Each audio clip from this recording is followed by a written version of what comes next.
அதான் குட்டி மணி 3:30 மணி தெரியுமா? இன்றைக்கி இவ்வளோ லேட்டாக சாப்பிட்றேன். இன்றைக்கி மட்டும் இல்லை, டெய்லி லேட்டாக தான் சாப்பிட்றேன். என்னத்துக்காக? கரெக்டாக டயத்துக்கு சாப்பிட முடியல, வேலை.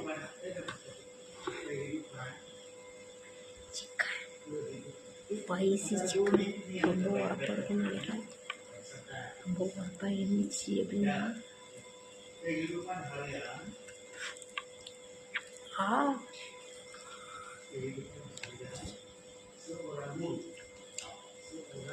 ரசம் சோறு, ஸ்பைசி சிக்கனு, இட்லி சாம்பார், புதினா துவையல்.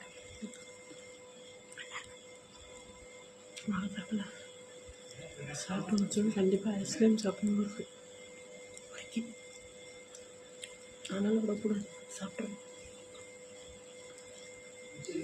எனக்கு ரொம்ப பிடிச்சிரும்.